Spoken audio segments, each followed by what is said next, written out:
Plenty to an age of austerity. The warning from the Treasury preparing to announce plans to cut £6 billion from the budget. The Chancellor, George Osborne, and the Chief Secretary to the Treasury, David Laws, will give details tomorrow morning of exactly where the axe will fall. Not an easy job. One man who left his mark as Chancellor of the Exchequer and knows the travails of what's been described as the loneliest job in government is Nigel Lawson. Welcome. How much lobbying will have been going on behind the scenes by Cabinet colleagues when they know cuts are looming? Nigel Lawson, can you hear us this morning? Okay, we'll try and get his line back. I know he's joining us from Not France for the this morning. faint-hearted making spending cuts. No. Well, let's talk to Vivian Jones. She's the head teacher of the Carshalton High School for Girls in the London Borough of Sutton. Good morning, Vivian. Now, of course, we don't know yet where the cuts will come exactly, but it is likely that all government departments will be affected, and you are concerned that it will affect your school in particular. Yes, good morning, Kate. My school is a good school. It's an oversubscribed school. It's got an upward trend in exam results, but we've got a mix of accommodation, but some of the accommodation that we've got is not fit for purpose and it needs upgrading.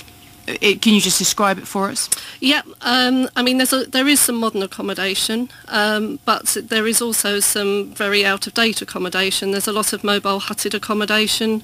There's a wonderful 1950s horse hut that houses our dining facilities. There's a lack of sports facilities, so it means we're unable to offer a full PE curriculum, which means that girls have to go off-site. So there are some safeguarding issues around that as well. And we have a growing sixth form, and our sixth form facilities are limited. So what were you promised?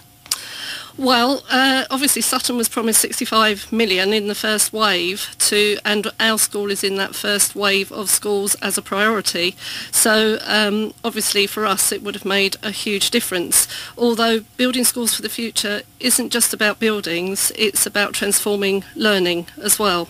So we have been going through a visioning process with the London and Borough of Sutton in terms of how we could move our learning as well as our buildings into the 21st century.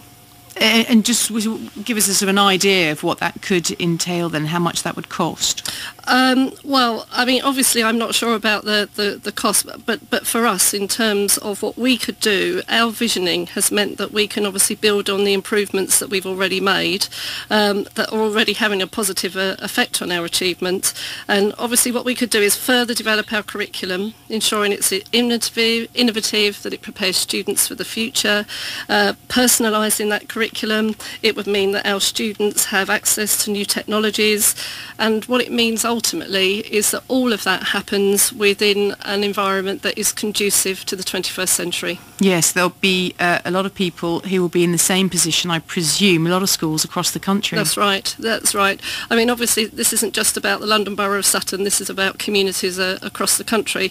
And, you know, with the loss of BSF, if that's what happens ultimately, it isn't just about schools, it's about communities as well, because part of the Building Schools for the Future programme is done about looking at services that also that school can provide for its local community. So in our case, for example, we're working with the London Borough of Sutton and departments like health, the arts, leisure, children's services, like special educational needs, and we've already highlighted areas that we could provide for the local community, like an on-site speech and language base, children's services like a nursery on site that the community would benefit from, and our girls who are taking care qualifications, sports facilities that would be 7-day-a-week use by the school and the community, arts facilities that links with our specialism, and so on. Can you hang in there? I mean, if the government said, look, at the moment, you know, we can't give it to you this year, maybe not next year, but it will come, it'll just be a little bit later. Can you hang in there for that?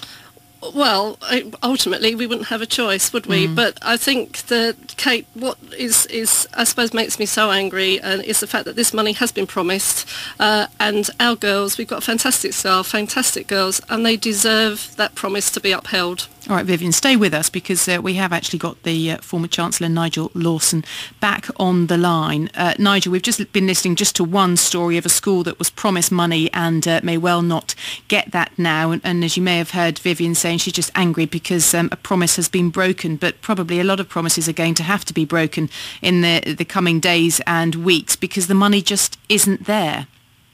Yes, that's right. It's just like household that gets into excessive debt, eventually it can't go on. Okay, this is obviously not a great line there this morning, which is a shame because I really wanted to hear from Nigel Lawson because it's very interesting, Clemency, that there'll be an awful lot of lobbying that has gone on behind the scenes by Cabinet colleagues who really want to try to protect their own departments and ensure that they are going to have their promises that they've been making, that they won't be broken. Yeah, I mean, one Cabinet Minister has said that it's all about announcing efficiency savings, doing more with a little less, and the ordinary citizens should not notice any difference.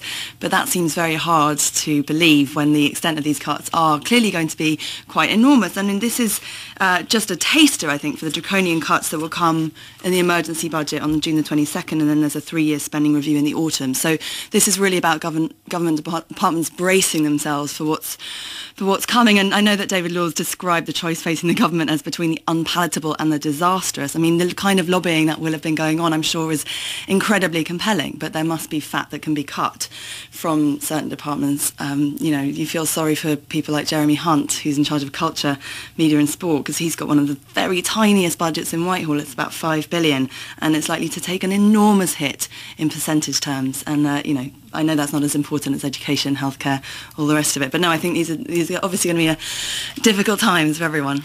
Vivian, have you been consulted as part of the review? Yes. Of the review of cuts? Yeah. Or no. Not at all. No, I mean, obviously, we're just waiting to hear on the announcement tomorrow. I mean, Sutton's been in this process now, preparing this process for the last 18 months, so there's a lot of time and money that's obviously gone into this already, both at the council level and also, obviously, within our own schools as well. But we're just... As everybody else is waiting for the announcement tomorrow. We've had some news that has been dripping out, not on education necessarily, but we know that the business department is going to face cuts of $700 million.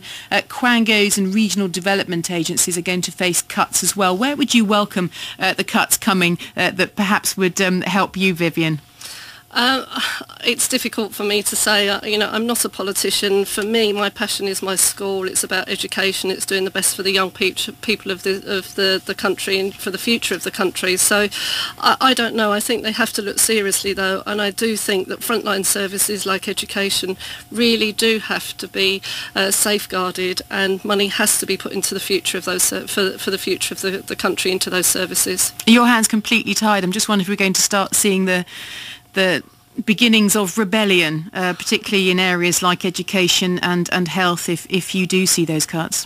I can't anticipate. Who knows? But there's going to be a lot of angry people, aren't there? I mean, obviously, there's a lot that has been promised through this. There's a lot of money that's been spent already on doing all of the processing in all of those local authorities that have gone through and into this programme so far. So I can only imagine that people aren't going to be very happy if suddenly there are cuts made.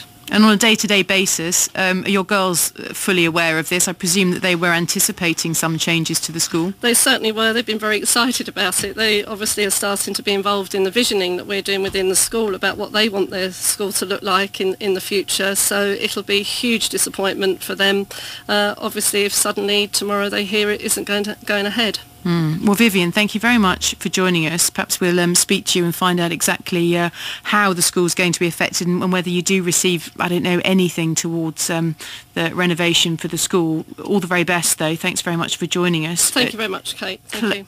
Clemency, just on that point of civil unrest, I think, there are going to be a lot of bitter pills that people are going to have to swallow. Yeah, I think from what they're saying in terms of the targets, Michael Gove's education budget hopefully will remain safeguarded and kind of come out of this unscathed, at least tomorrow. I don't know about September. IT, information technology, things like that, lots of those contracts will be scrapped. Apparently Hewlett-Packard and IBM have already been told that they need to reduce their, or they need to be expected to reduce their contracts by 20 to 30% in value. Things like property costs, travel, consultancy budgets, and that's not a bad thing if, they're streamlined and trimmed down at the end of the day. And you just hope, as Valerie said, that frontline services will be protected and safeguarded. Well, we'll find out more sticky times tomorrow. And Clemency, thank you very much indeed. The programme produced by Bite Your Legs. I'll be back next week from 9:30. Have a great day. Bye-bye. This is the World Cup station. Every game from every ground. BBC Radio 5 Live. The 5 Live News at 11 o'clock. I'm Claire MacDonald. The Duchess of York has been secretly filmed asking for £500,000 to introduce a reporter posing as a business